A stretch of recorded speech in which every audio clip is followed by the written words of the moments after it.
when we numb, avoid, and distract ourselves, we're really preventing our healing. So Yes. there are 4 questions that I invite everybody to ask themselves. And I invite you to write these down, which is my way of saying write these down. And Yep. the first, the first question is, am I numbing, avoiding, distracting? If so, how?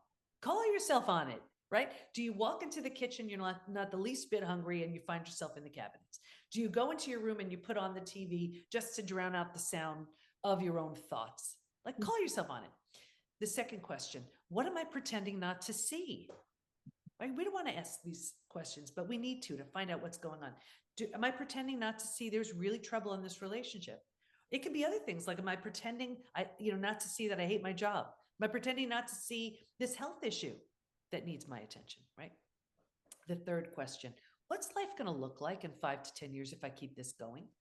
Play Mm. it out exactly the way you're handling or not handling something. Play that out 5 to 10 years, and what does that look like? And then the fourth question, what can life look like in 5 to 10 years if I change now? And I'm not saying that the change is easy, but transformation begins when you tell yourself the truth. Say that again. That's so, so important. Transformation begins when you tell yourself the truth. Oh my gosh. Isn't it true? It's Right? so true. And we self-deceive Mm-hmm. a Right. lot. I mean, and that saying it that way sounds like really negative, but it is part of our defenses, right? Is to minimize, Self deny. betrayal. That's It is self a betrayal. self-betrayal. And there's such a gigantic link between betrayal and self betrayal. We know Yes. not putting up those boundaries or settling or not speaking up or not seeing things for what they are. We know these things aren't good for us and we do it anyway. Or you know how you know you're betraying yourself? If you had, let's say, a child, someone you love, and they came to you with the same issue, if your comments to them would be any different than what you would do yourself, take a look. That could be self betrayal right there. Why is that good enough for them Mm. and not good enough for you? Mm. Right? Yeah, That's worth looking at.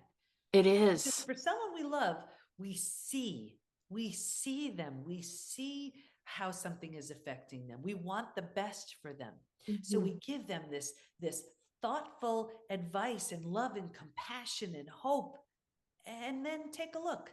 Why are we not giving that to ourselves? Mm. That's a self-love issue. That's a It is. worthiness issue. It is. And especially if you deal with betrayal in your adult life and you experienced it as a child, there's probably just a repeat pervasive feeling of shame or unworthiness that And really needs to be healed. exactly. And a repeat betrayal is a classic sign of an unhealed betrayal. We Yes. see it in work, health, relationships. Like, for example, in relationships, we'll see an unhealed betrayal in 2 ways. Number one, that repeat experience. The Yeah. faces change, but it's the same thing, right? Right. That's unhealed. The second way is we put the big wall up. We're like, nope, Mhm. been there, done that. No one's getting near me again. And we Yeah. think that's coming from a place of strength. It's not. That's fear. It is We've been fear. so hurt that we are unwilling. There's that willingness word again to risk that level of vulnerability. So we feel we're better off keeping people at a distance than taking that chance and taking that risk. That means it's unhealed.